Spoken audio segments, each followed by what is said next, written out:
السلام علیکم ویورز، آپ دیکھ رہے ہیں اسلامی چینل۔ اگر نئے آئے اس چینل پہ تو لازمی سبسکرائب کرنا نہ بھولیے گا اور بیل آئکن کو لازمی پریس کریں۔ قرآن مجید فرقان حمید نے میاں بیوی کا جو رشتہ بیان کیا ہے نا، اس رشتے کو آپ سمجھیں جو قرآن پاک نے میاں بیوی کا رشتہ بیان کیا۔ کہن لباس لکم وانتم لباس لہن، فرمایا بیویاں تمہارا لباس ہیں اور تم ان کا لباس ہو۔ وہ تمہارا لباس ہے اور تم، اللہ اکبر، کیسا خوبصورت لفظ قرآن پاک نے ہن لباس لکم وانتم لباس لہن، فرمایا وہ تمہارا لباس ہے اور تم، سمجھ آ رہی ہے نا جی بات کی، وہ تمہارا لباس ہے اور تم ان کا لباس ہو۔ تین خوبیاں تو ہر لباس میں ہوتی ہیں، تین چیزوں کے لیے لباس پہنا جاتا ہے۔ تین چیزیں، تین قسم کی آسائشیں لباس میں پائی جاتی ہیں، اس پر تو تمام مفسرین کا اتفاق ہے۔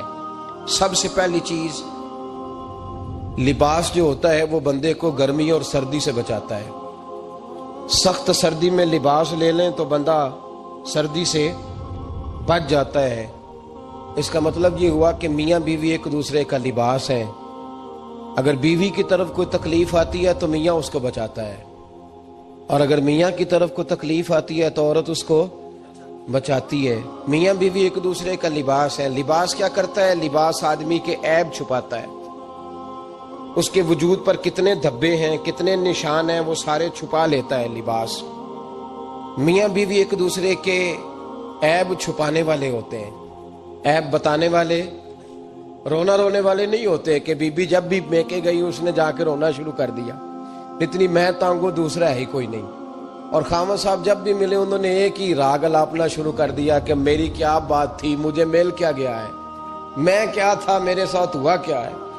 تو لباس ہیں، ایک دوسرے کا عیب چھپائیں گے، بولیے ایک دوسرے کا عیب چھپائیں گے، ایک دوسرے کی غلطیوں کی پردہ پوشی کریں گے۔ اور تیسرا، لباس کا کیا مقصد ہوتا ہے؟ لباس شخصیت کا آئینہ دار ہوتا ہے۔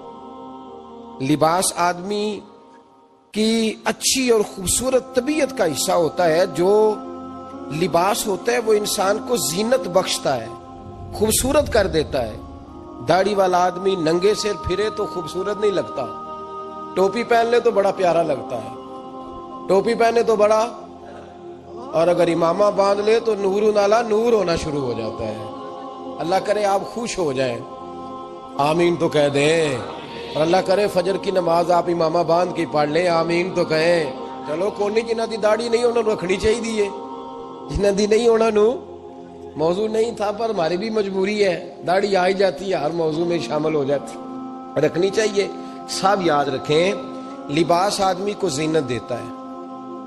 قرآن مجید کے لفظوں پہ غور کرو، اگر تو شادی کے بعد بیوی کے آنے کی وجہ سے خامد کو سکون نہیں ملا تو اس کا مطلب ہے اس نے گھر کو زینت نہیں دی، اور اگر شادی کے بعد اس بچی کو تحفظ نہیں ملا، اس کو اپنے گھر کے اندر سکون نہیں ملا، تو اس کا مطلب ہے خامد نے اسے زینت، اس لباس نے زینت نہیں دی۔ میاں بیوی ایک دوسرے کا لباس ہے۔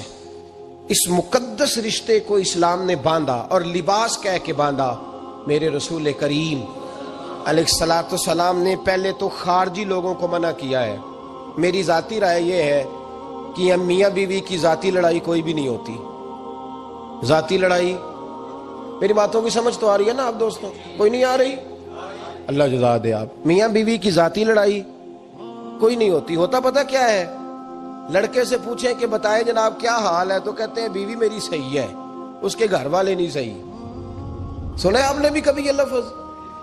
تو اسی طریقے سے اگر لڑکی سے پوچھیں کہ تیرا کیا حال ہے، تو کہتی ہے خامن تو میرا دھیان رکھتا ہے، اس کی اماں نہیں خیال رکھنے دیتی۔ تو لڑائی جو ہوتی ہے وہ تیسرے آدمی کی وجہ سے ہوتی ہے۔ تیری اماں آئی تھی تو اس طرح کہہ گئی، تو تیرا بھائی آ گیا تھا تو وہ یہ کہہ گیا، تیسرے فرد کی وجہ سے۔ میرے نبی کریم علیہ الصلوۃ والسلام نے تیسرے بندے کو سمجھایا ہے، تیسرے فرد کو حضور نے سمجھایا ہے۔ نبی پاک علیہ الصلوۃ والسلام نے فرمایا خبردار، ماں، بھائی، بیٹا، باپ، سارے لحاظ کریں، بسنے دے میاں بیوی کو۔ اگر شادی کر دیا تو ان کو سکون سے رہنے دو۔ تم دو جملے کہہ کے چلے گئے، کوئی عیب نکال کے جو چھپا ہوا تھا خامن کی نظر میں وہ نکال کے بتا دیا کہ تیری بیوی یہ کام بھی کرتی ہے. اب تم تو ہٹ گئے وہ بات کہہ کے. اب انہوں نے اکٹھے رہنا ہے. ان کی زندگی مصیبت کا شکار ہو گئی, آزمائش میں آ گئے وہ دونوں. ساری زندگی کڑتے رہے. ایک عیب نکال کے لڑکی کے گھر والے لڑکے کا اسے بتا کے چلے گئے تیرے خامد میں یہ عیب پایا جاتا ہے. وہ ساری زندگی کڑتے رہیں گے, تکلیف میں رہیں گے. انہوں نے تو اکٹھے رہنا ہے. بتانے والا چلا گیا. میرے رسول کریم صلی اللہ علیہ وسلم فرماتے ہیں لعنتی ہے وہ شخص, لعنتی ہے وہ شخص. یا رسول اللہ کون سا؟ فرمایا جو بیوی کو مرد کے خلاف اکساتا ہے اور مرد کو بیوی کے خلاف اکساتا ہے, وہ لعنتی ہے, ملعون ہے, رحمت الہی سے دور ہے وہ شخص. انہیں قریب کرنے کی کوشش کر, تو ان کے اندر محبت پیدا کرنے کی کوشش کر. میرے نبی کریم علیہ الصلوۃ والسلام نے جب حضرت سیدہ فاطمہ الزہرا رضی اللہ تعالی عنہا اور جناب سیدنا علی المرتضیٰ رضی اللہ تعالی عنہ کی شادی کی تو نبی پاک نے دونوں کے سر جوڑے اور دونوں کے درمیان محبت کی دعا فرمائی. دونوں کے درمیان محبت کی دعا فرمائی. اور نبی پاک صلی اللہ علیہ وسلم حضرت فاطمہ کے سامنے جناب علی کے فضائل بیان فرماتے, اور جناب علی آتے تو نبی پاک فرماتے فاطمہ تو میرے وجود کا حصہ ہے, وہ تو میرے جگر کا ٹکڑا ہے. تو ان دونوں کے درمیان الفت پیدا. یہ سب سے پہلے تو خارجی لوگ اس بات کا خیال کریں, سب سے پہلے تو خارجی لوگ خیال کریں, توجہ دیں, ان کو بکھرنے سے بچائیں. اب میاں بیوی بھی سمجھ لیں کہ ہماری ذمہ داریاں کیا ہیں. مسند امام احمد بن حنبل میں حضرت ابو درداء رضی اللہ تعالیٰ عنہ سے حدیث مروی ہے. نبی کریم صلی اللہ علیہ وسلم کی بارگاہ میں ایک خاتون نے آ کے عرض کیا یا رسول اللہ صلی اللہ علیہ وسلم مجھے بتلائیے خاوند کا حق کیا ہے. یہ جو حدیث سنانے لگا ہوں نا, یہ بیٹی کو سنانی ہے جا کے, یہ ٹیلی فون کر کے بہن کو سنانی ہے. صرف بیوی کو سنانے کی نہیں ہوتی یہ چیزیں. یہ حدیث بیٹی کو سمجھائیں, بہن کو سمجھائیں, ان لوگوں کو سمجھائیں تاکہ, اور یہ یاد رکھیں خاوند کے حقوق اگر بچی کے گھر والے اسے سکھائیں نا تو اس کی سمجھ میں جلدی آ جائیں گے, اور بیوی کے حقوق اگر خاوند کے گھر والے اس کو سمجھائیں تو اس کی سمجھ میں بات جلدی آئے گی. وہ خیر خواہ سمجھتے ہیں اپنے رشتہ داروں. یہ والی حدیثیں ان لوگوں کو سنانی چاہیے جن لوگوں کا بچہ ہے یا بچی ہے. متعلقہ آدمی حقوق بیان کرے. جب متبادل چیز کسی کے سامنے آتی ہے تو وہ کئی دفعہ سمجھتے ہیں کہ خلوص اس میں پورا نہیں پایا جاتا. حضرت ابو درداء رضی اللہ تعالیٰ عنہ فرماتے ہیں ایک خاتون حضور کی بارگاہ میں آئی, عرض کرنے لگی یا رسول اللہ صلی اللہ علیہ وسلم میں نکاح کرنا چاہتی ہوں, شادی کرنا چاہتی ہوں, مجھے بتلائیے خاوند کا حق کیا ہے. اگر تو میں ادا کر سکتی ہوں تو میں نکاح کروں, ورنہ میں اس کام سے بچوں. میرے نبی کریم علیہ الصلوۃ والسلام نے فرمایا بی بی اگر خاوند کے ناک سے رینٹ نکلے, ریشہ نکلے, پیپ بہے اس کی ناک سے, اور بی بی اپنی زبان سے وہ صاف کر دے تو پھر بھی اس کا حق ادا نہیں ہوتا. حضرت ابو درداء کہتے ہیں آنکھ کھول کے اس عورت نے دیکھا تو میرے نبی پاک نے اگلے جملے ارشاد فرمائے. حضور نے فرمایا تو ان باتوں میں حیرت کر رہی ہے, میں اگر خدا کے علاوہ کسی کو سجدے کا حکم دیتا تو میں عورت کو کہتا اپنے خاوند کو سجدہ کرے, میں اس کو کہتا یہ کام کرے. میرے رسول کریم علیہ الصلوۃ والسلام نے حقوق کا تعین فرمایا, حقوق کا تعین فرمایا. اور نبی کریم صلی اللہ علیہ وسلم نے فرمایا جو عورت اس حال میں مر گئی, اس حال میں دنیا سے گئی کہ اس کا خاوند اس سے راضی تھا, اس کا شوہر اس سے راضی تھا, اس کا گھر والا اس سے مطمئن تھا, تو میرے نبی پاک فرماتے ہیں جب دنیا سے جائے گی تو رب کریم جنت کا دروازہ کھول کے فوراً ہی جنت میں داخل فرما دے گا. اس کو بغیر روک ٹوک جنت دے دی جائے گی. شرط یہ ہے کہ وہ جب دنیا سے جائے تو اس حال میں جائے کہ اس کا خامد اس سے شکوے نہ کرتی پھرے, شکایتیں نہ کرتی پھرے, شکایتیں نہ کرے. ہمارے زمانے میں شکایتیں ہوتی ہیں اور خواتین عورتیں اس بات کو سمجھتی نہیں کہ اللہ نے جو میرے نصیب میں رکھا تھا اور جو خامد رب نے میرے لیے پسند کیا تھا وہ اللہ نے مجھے عطا فرما دیا ہے. وہ شکوے کرتی ہیں, شکایات کرتی ہیں, اور دوسری عورتوں کو سامنے رکھ کے وہ فلاں کے حصے میں یہ چیز آئی, فلاں کے حصے میں یہ چیز آئی, فلاں کا خامد یوں کرتا ہے, شکوہ کرتی ہیں. میرے رسول پاک علیہ السلام نے فرمایا عورتیں کثرت سے جہنم میں جائیں گی، کثرت سے. تو ایک صحابی رو پڑے، ایک حدیث میں لفظ یہ ہے رو پڑے. عرض کرنے لگے یا رسول اللہ وہ ہماری مائیں بھی ہیں، بیٹیاں بھی ہیں، بہنیں بھی، حضور جہنم میں جائیں گی؟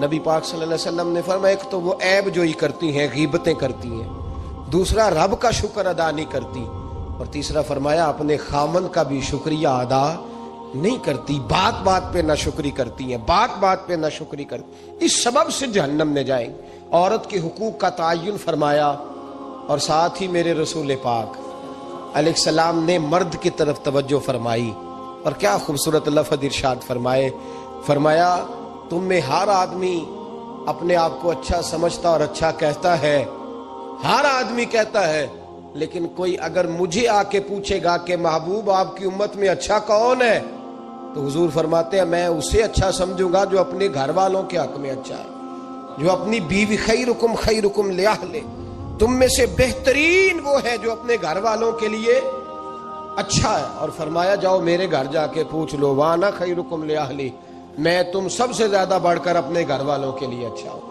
تم میں بہترین وہ ہے جو اپنے گھر والوں کے لیے، بال بچوں کے لیے، بیوی کے لیے اچھا ہے. رسول کریم علیہ السلام نے خامند کو حکم دیا اور ارشاد فرمایا کہ عورت ٹیڑھی لکڑی ہے، بیچاری کو اللہ نے عقل پوری نہیں دی.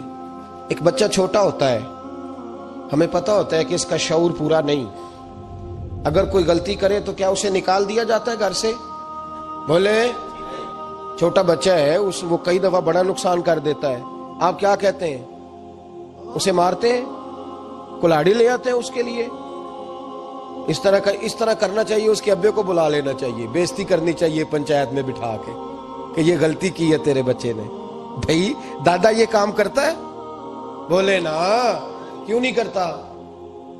وہ کہتا ہے ہمارا بچہ نہ سمجھ ہے، اپنا پوتا ہے، ہمارا اپنا ہے، اگر ہم اس کا باہر نکالیں گے تو بڑا کام غلط ہو جائے.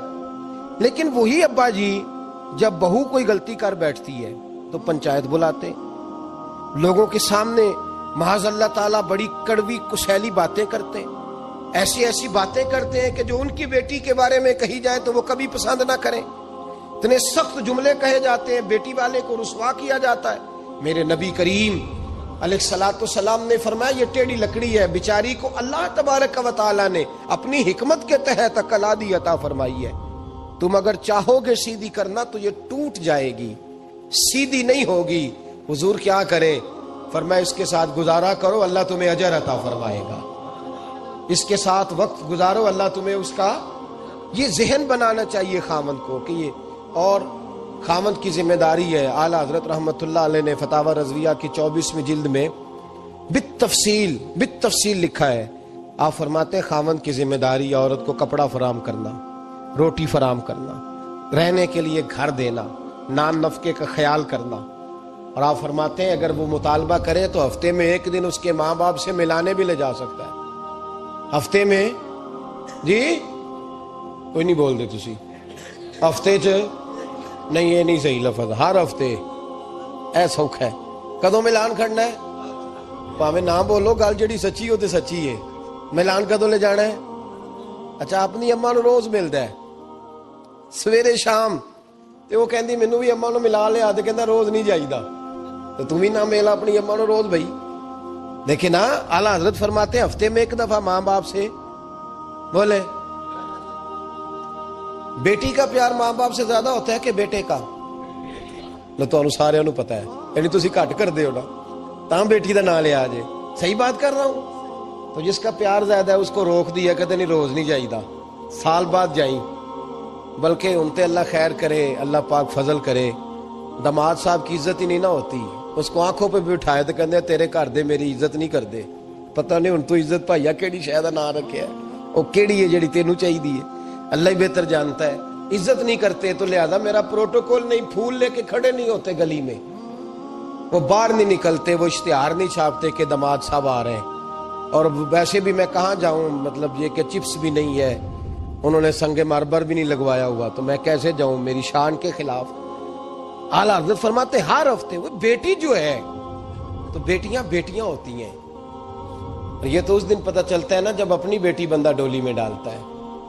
پھر پتہ چلتا ہے کہ دل کرتا ہے ہر ہفتے اس کو ملنے کو، دل کرتا ہے کہ وہ آئے، چہرہ دکھائے، ایک دفعہ مل جائے، ہر ہفتے اس کو ملوانے لے کے جائے، اس کی غلطیاں معاف کرے، اس کے عیبوں پہ پردہ ڈالے، اس کی کوتاہیوں کا خیال کرے، اس سے درگزر کرے۔ میرے نبی کریم صلی اللہ علیہ وسلم نے فرمایا میں اپنی امت کو حکم دیتا ہوں کہ اپنی بیوی سے بغض نہ پالنا، بغض نہ پیدا کرنا، کوئی غلطی کرے تو بغض نہ پیدا کرنا، بغض نہ رکھ لینا سینے میں کہ تو ہے ہی ایسی، تو ہے ہی، بغض نہ پالنا۔ اور کیا خوبصورت لفظ ہیں حضرت خدیجہ الکبریٰ کے سرتاج کے، اور کیا لفظ ہیں جناب سیدہ آمنہ کے لال کے۔ میرے نبی پاک فرمانے لگے اگر تمہیں اپنی بیوی کی کوئی عادت ناپسند ہے تو غور کر لو، ڈھونڈ لو، اس میں ایسی بھی عادت تمہیں ضرور مل جائے گی جو تمہیں بڑی پسند ہوگی۔ ڈھونڈ لو، غور کر لو، مل جائے گی، کوئی ایسی بھی مل جائے گی جو تمہیں بڑی پسند ہوگی، وہ بھی تمہیں مل جائے گی۔ ڈھونڈو تو صحیح، تلاش تو کرو، بغض کی اینک نہ لگانا، بغض کی اینک لگا کے دیکھو گے تو کچھ نہیں ملے گا۔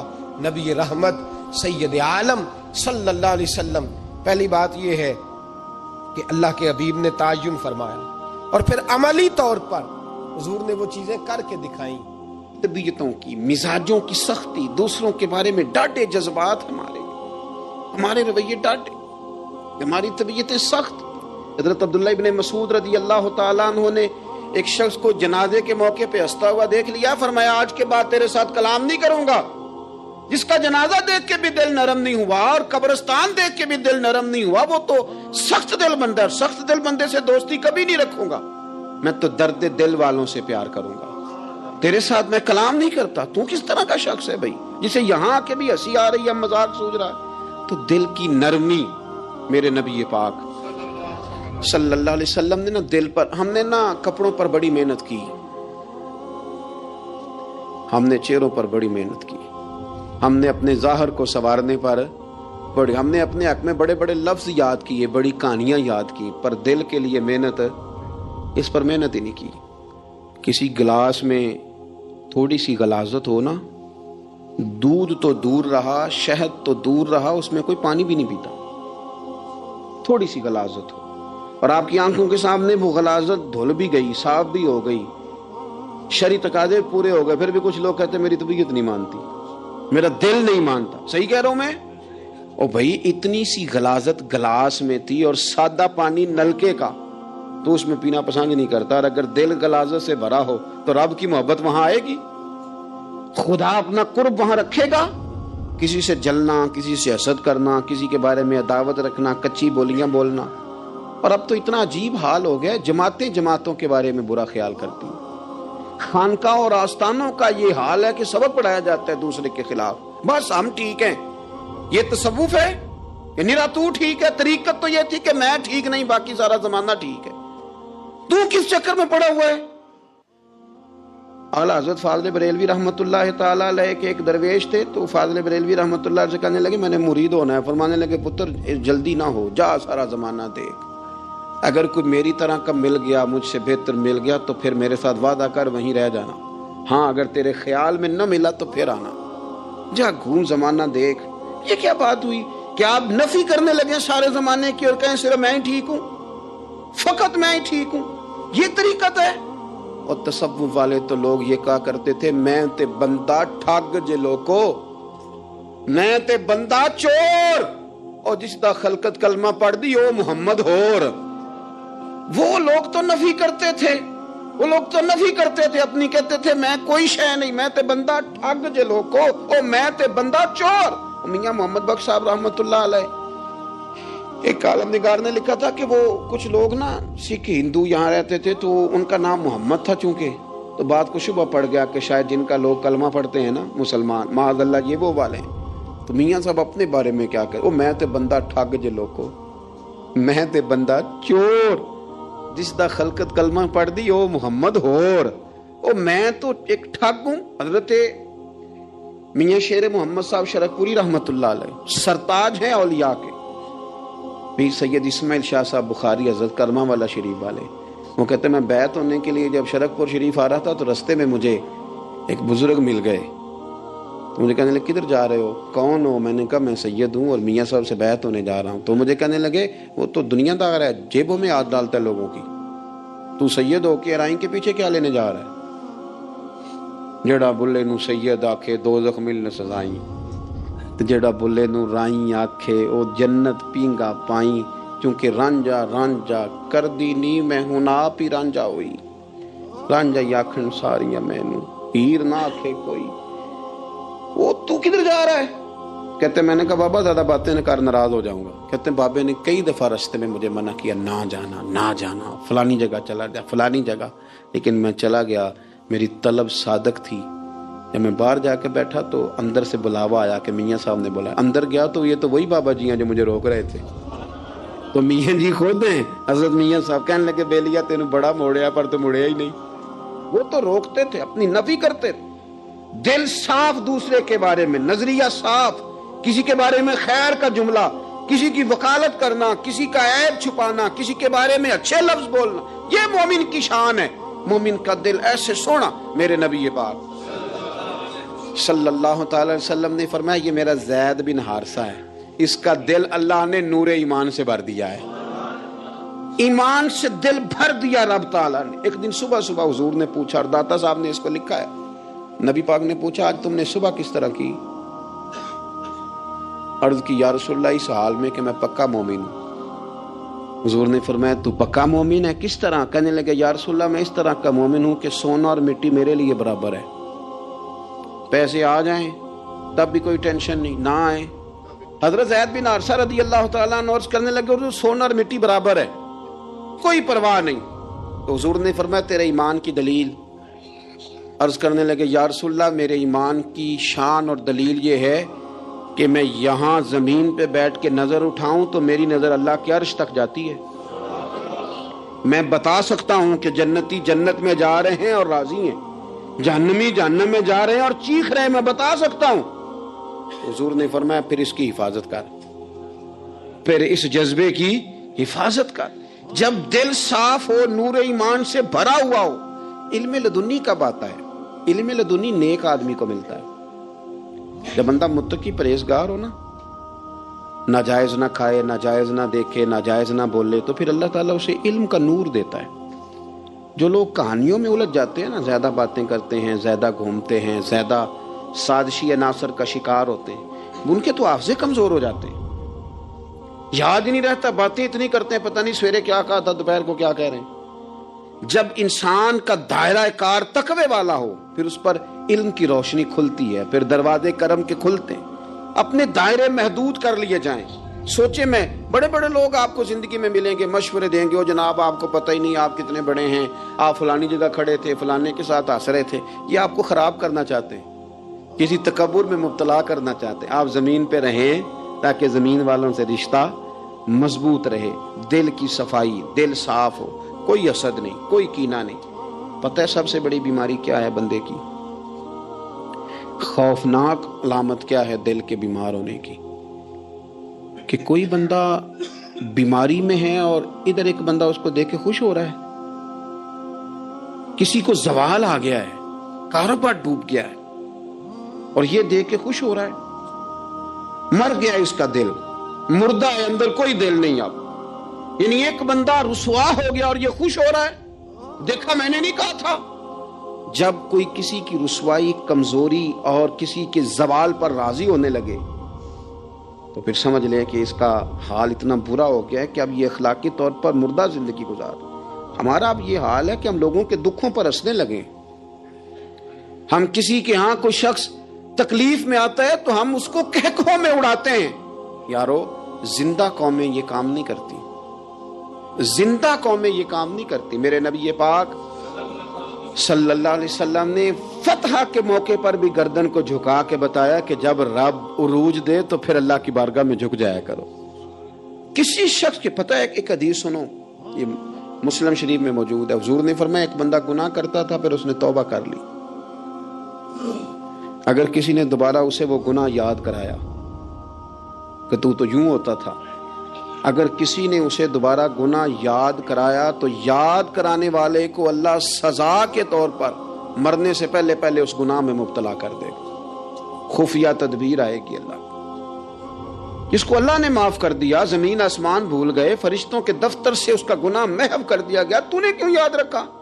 لیکن ہمارے دل اس طرح کے ہیں، خیر کی خبریں نہیں دیتے، ہم خیر کی خبر نہیں دیتے، مثبت بات نہیں کرتے، ہمارے رویے دوسروں کے بارے میں سخت ہیں۔ یعنی بہو سے داماد سے اختلاف ہو گیا، پھر اس نے معافی مانگ لی، پھر ہم نے معاف کر دیا، پھر 1 سال کے بعد دوبارہ لڑائی ہوئی تو پچھلی بات دوبارہ یاد کرنی چاہیے تھی، اس کی تو معافی دے دی تھی آپ نے، لیکن آپ نے پھر یاد کر لی وہ بات۔ اس کا مطلب ہے آپ نے صلح کی تھی، دل صاف نہیں کیا تھا۔ دل جب آپ صاف کر لیں تو پھر معاملہ ختم ہو گیا، پھر آپ پھر نکال پھینکے ساری چیزیں۔ مسند امام احمد بن حنبل میں حدیث ہے، حضرت انس بن مالک رضی اللہ تعالیٰ عنہ کہتے ہیں میں بھی بیٹھا تھا، حضرت عبداللہ ابن عمر رضی اللہ تعالیٰ عنہ بھی حضور کی بارگاہ میں بیٹھے تھے۔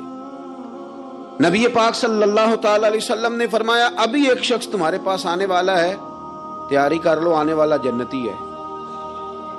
کہتے ہیں ایک شخص اندر داخل ہوا تو سادہ سا بندہ، داڑھی سے پانی کے قطرے گر رہے، جوتے ہاتھ میں پکڑے یا بغل میں دبائے، وہ آ گیا، حضور سے بات چیت کی، چلا گیا۔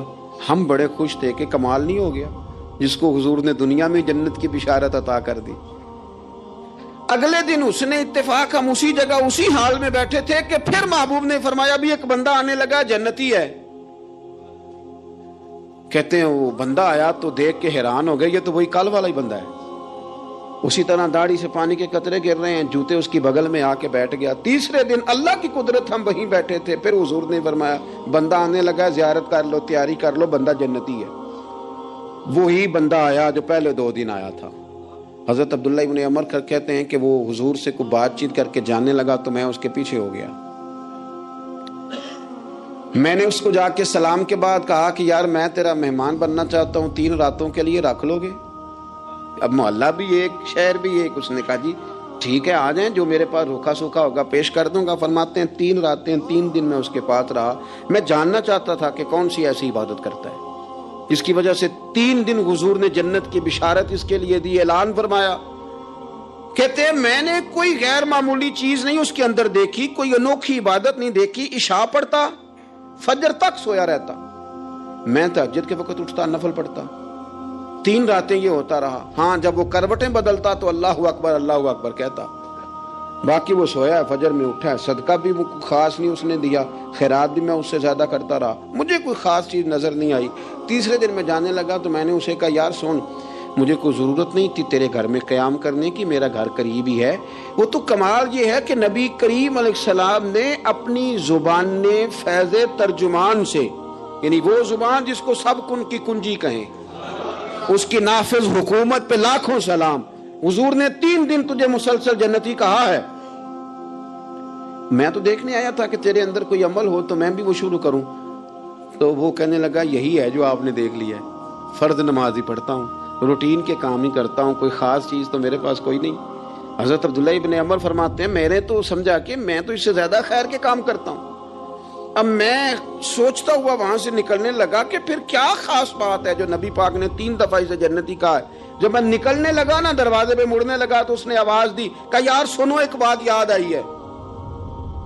میں نے کہا وہ کون سی؟ کہنے لگا یار جب سے بالغ ہوا ہوں نا، جب سے اللہ نے توفیق اسلام دی ہے، میں نے جب بھی اپنا دل دیکھا ہے نا، جب بھی میرے دل میں کسی کے لیے حسد کوئی نہیں۔ اور قرآن مجید کا حسن دیکھیں، یہ نہیں فرمایا بندے ڈر جاتے ہیں، واجلت قلوبہم، ان کے دل ڈر جاتے ہیں، ان کے دلوں پر ہیبت طاری ہو جاتی، ڈر جاتے ہیں۔ وَإِذَا تُلِيَتْ عَلَيْهِمْ آيَاتُهُ زَادَتْهُمْ ایمانا۔ اور فرمایا جب اللہ کی آیتیں ان پر تلاوت کی جاتی ہیں تو ان کا ایمان ترقی پا جاتا ہے۔ اللہ کا ذکر ہو تو دل ڈر جاتے ہیں، قرآن مجید پڑھا جائے تو ایمان ترقی پذیر ہو جاتا ہے، مضبوط ہو جاتا ہے، اس کے اندر اللہ تبارک و تعالیٰ کیف میں اضافہ کر دیتا ہے۔ یہ صاحب ایمان آدمی کی شان ہے۔ اور فرمایا یہ لوگ کون ہیں؟ وَعَلَىٰ رَبِّهِمْ يَتَوَكَّلُونَ، یہ وہ لوگ ہیں جو بھروسہ اپنے رب پر کرتے ہیں، ساری امیدیں، ساری آرزویں اپنے مالک سے وابستہ کرتے ہیں، ان کا سارا اعتماد اپنے مالک کریم پر ہوتا ہے۔ یہ مومنوں کی شان ہے۔